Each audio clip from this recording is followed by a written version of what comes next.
Modern e-commerce is optimized for forward momentum, but to understand the industry's true financial health, we must put the entire system in reverse.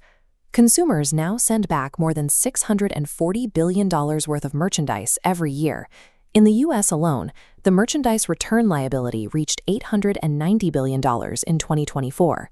Physical brick-and-mortar stores typically see return rates between 5 and 9%. In e-commerce, that standard is inflated to 20%. Merchants often view these returns as isolated lost sales, assuming that a $100 pair of shoes sent back simply equals $100 in lost top-line revenue. However, the mechanical drag of moving an item backward means a 25% return rate can represent a much more significant threat to the bottom line than the top line. This waterfall model illustrates how cumulative friction builds. Once the cost of goods and outbound shipping are accounted for, industry data shows that the added drag of reverse logistics can strip away up to 70% of a brand's remaining margin. At this scale, returns function as a primary financial event, dictating whether a brand's margin is sustainable or purely theoretical. That margin collapses here, on the warehouse floor. Processing returns requires a massive physical footprint dedicated to housing cardboard and stagnant inventory. The overhead begins with inbound return shipping and the manual labor required to receive the delivery at the dock. Every package is manually opened and graded. A worker evaluates the garment's condition to determine if it is damaged or used.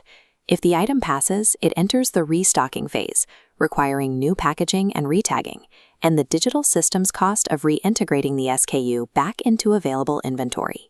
This creates an operational drag of $10 to $65 per item before that product is ever sold to a second customer.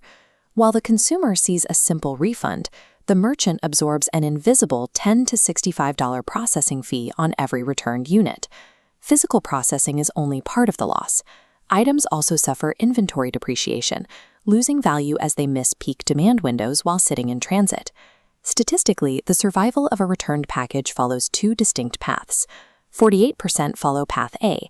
They are graded as perfect and successfully resold at full retail price. The remaining 52% fall into Path B. These items cannot be sold as new. This inventory routes to steep discounting, to bulk liquidation, donation, or even destruction. Path B represents a massive double loss. The merchant pays the initial processing fee and then takes a second haircut on the item's resale value. This coin flip probability of a margin loss is the mathematical root of the profitability collapse. The decision to repair or discard an item is dictated by the reverse logistics economic threshold. In fast fashion, the cost to inspect and restock often overpowers the item's manufacturing value. If a shirt costs $15 to make but $20 to process as a return, the math routes that item straight to a liquidation bin. This mathematical imbalance creates a massive physical burden on the global textile trade, resulting in mountains of discarded clothing requiring intense human labor to sort. Items that fail the threshold equation frequently reach this endpoint: industrial-scale waste incineration plants. High-margin goods change the equation. An $800 item justifies a $60 refurbishment process, making it mathematically viable to route the product back to inventory. Because low-margin goods cannot survive the cost of reverse logistics, a brand's sustainability footprint is often predetermined by its unit economics. The volume testing these thresholds is driven by consumer behavior, specifically a practice called bracketing.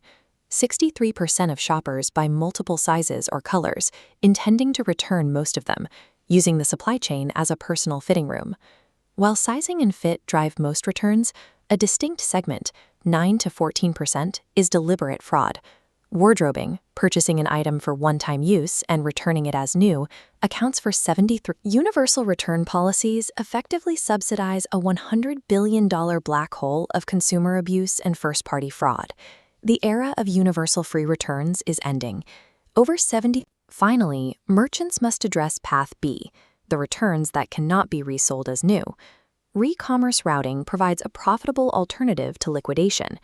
Diverting used returns to a branded resale marketplace can rescue up to 70% of the original retail value. Controlling this secondary market keeps customers within the brand ecosystem while rescuing trapped margin. Ignoring these mechanics is precisely what leads to the 70% margin collapse identified earlier. Return rates will never drop to zero. But by replacing passive logistics with tiered policies, strong visual evidence, and branded re-commerce, operators can finally plug the largest hidden margin leak in modern retail.